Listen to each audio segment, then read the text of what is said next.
Whoa, mama. Hey guys, what's up? Jan in the wild here, back on a beautiful morning run. Feeling good about the Chelsea at the moment. You'd have to say, joint second in the Premier League, 100% record in the Conference League. Out of the League Cup, but maybe Mudryk might be alright with that. And yeah, people doing the bits, proving we can play without Palmer. Palmer coming back into form. A few stories about transfers and stuff. And although I don't know exactly right now what we are going to talk about in today's video, I just got a feeling it's going to be a nice one. Look at this thing. Check this out. Butterfly sculpture. Isn't that nice? So, float like a butterfly, sting like a bee, etc.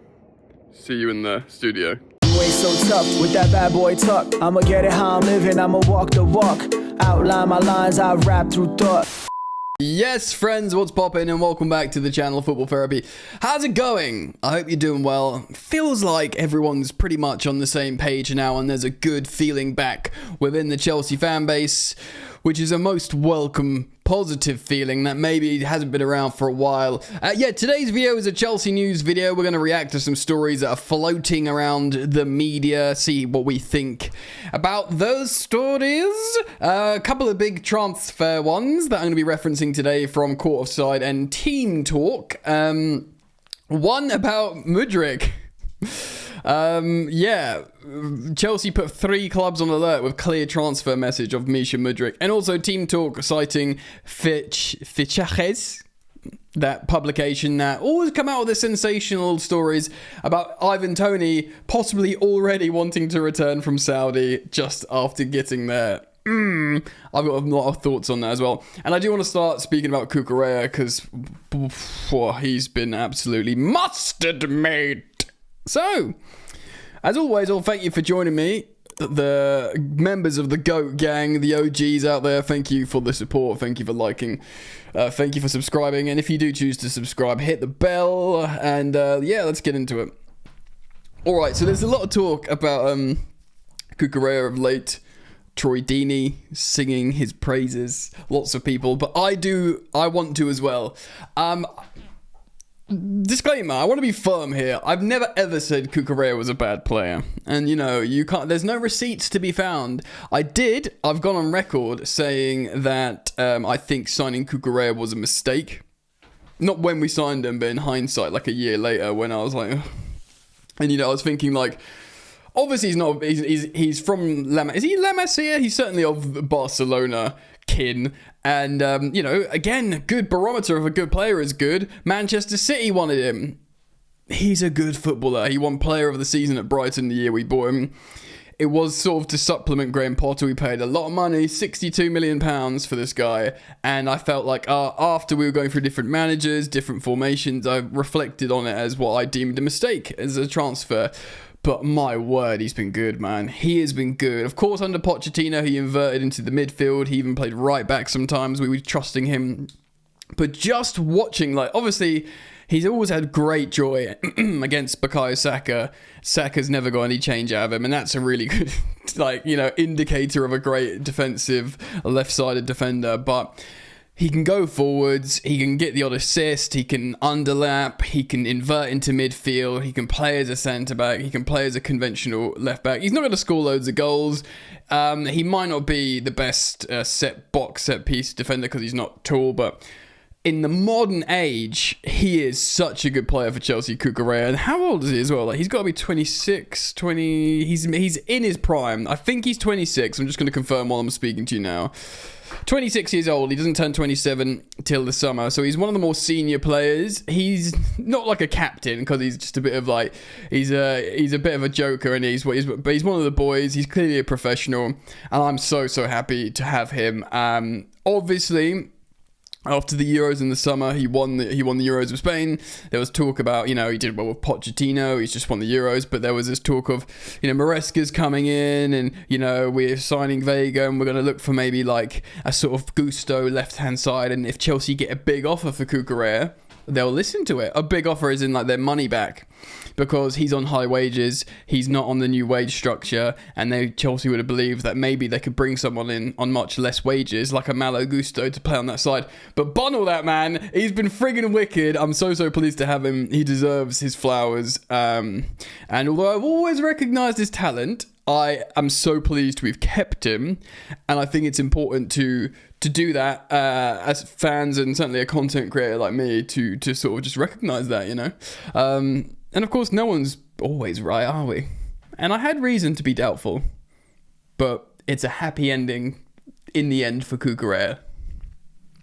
Alright, so we're going to react to some stories now, friends.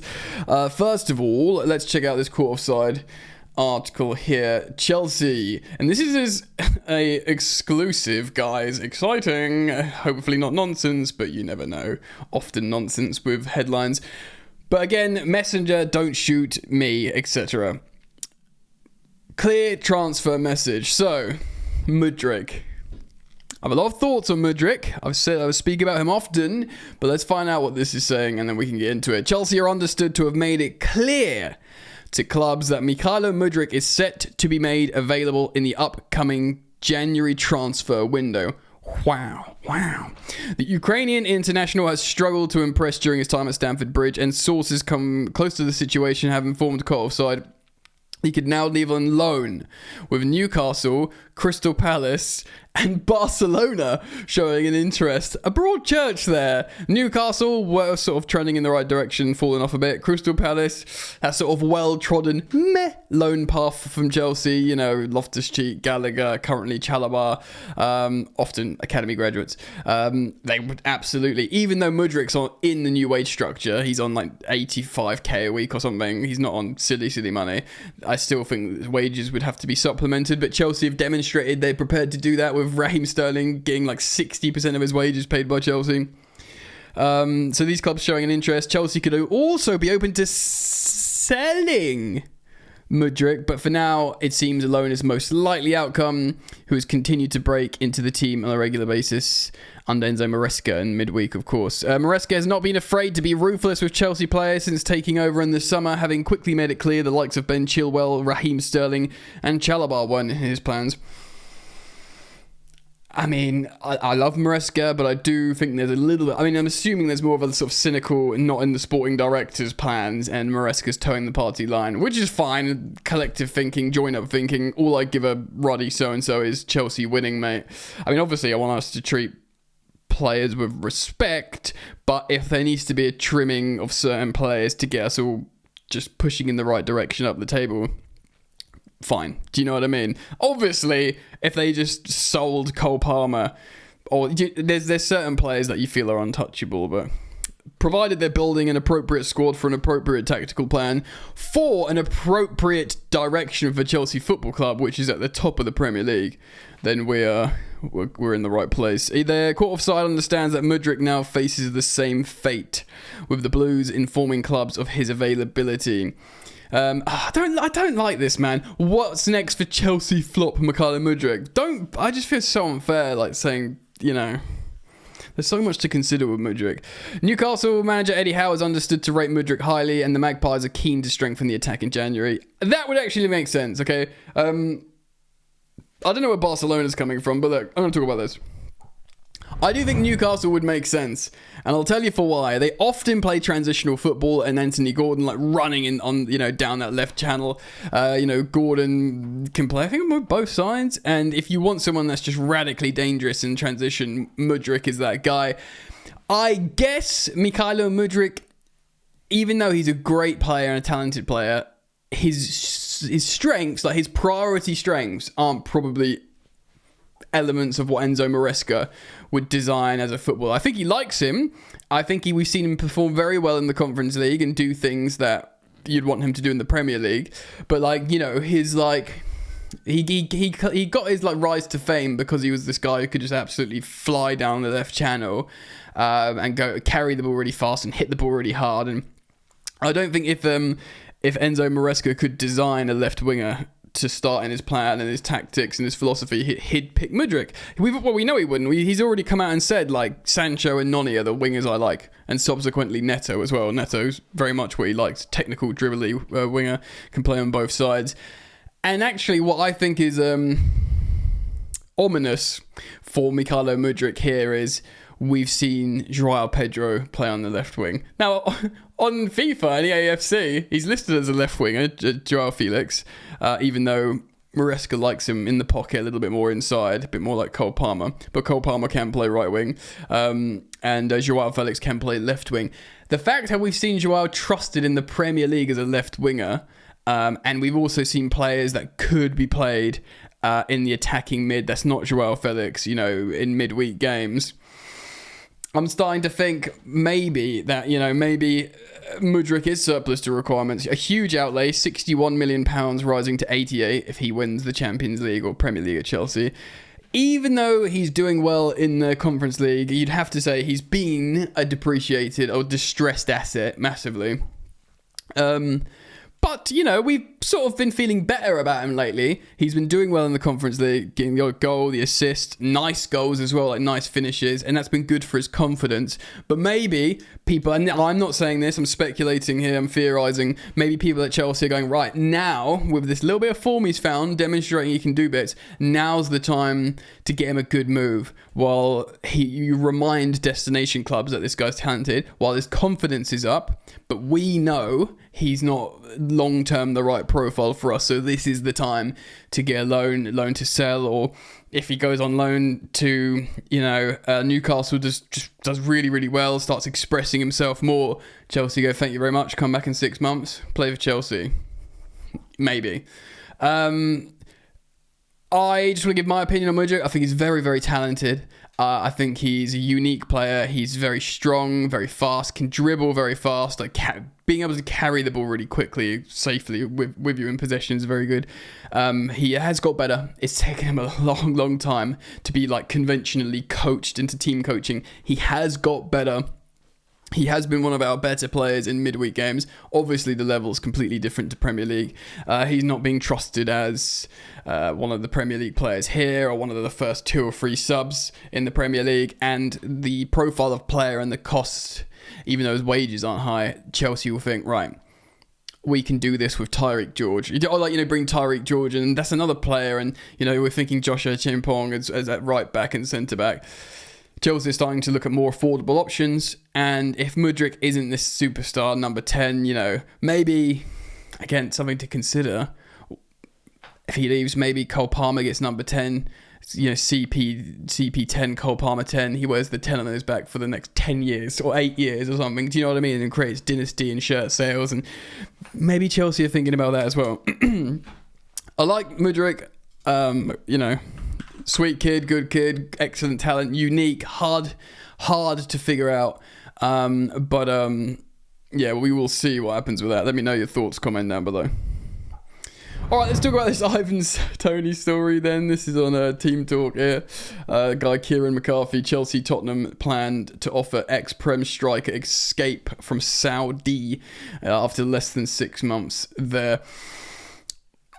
Nico Jackson is the guy. Right, but remember when we signed Giroud, this more senior striker as another option? Off the bat, I don't get bad feelings about this. Obviously, he's going to have to go from redunculous money in Saudi to Chelsea's wage structure, which is going to be 25% of what he's getting paid out there. It depends what he's prioritising here. Let's figure out what this is saying, then I can give you my thoughts on the story. Again, a huge pinch of salt.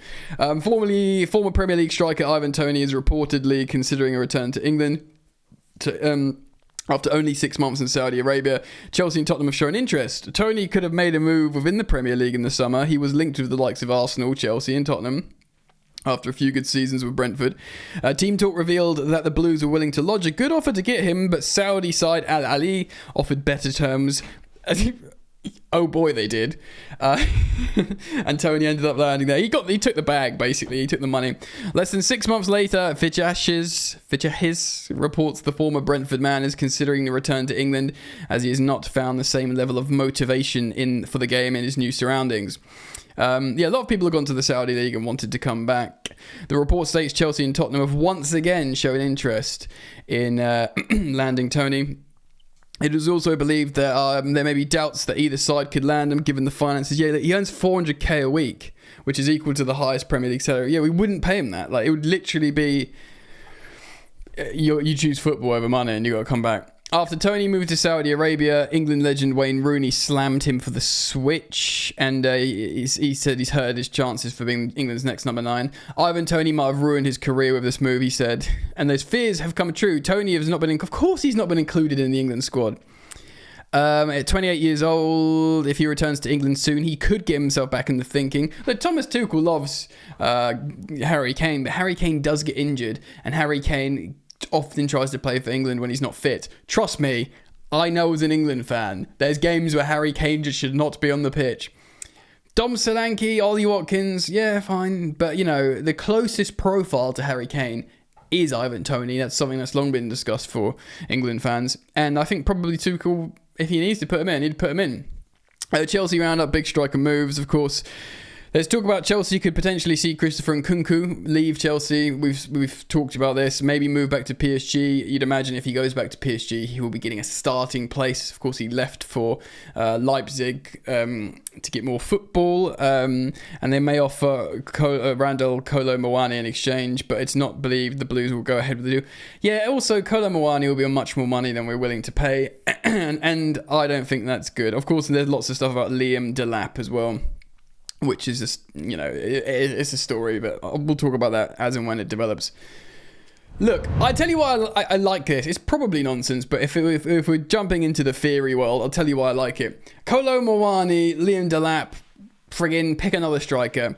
For those of you, like Simon Johnson of The Athletic wrote that article, why there's a silver lining, why it's a good thing we didn't sign Osimhen, because look how Nico Jackson's developing. He's since gone on to score again. Probably should have had 2 or 3 goals against Villa, but he's certainly got an important one there. And yeah, I agree. He's Chelsea's undisputed number 9, and he looks wicked.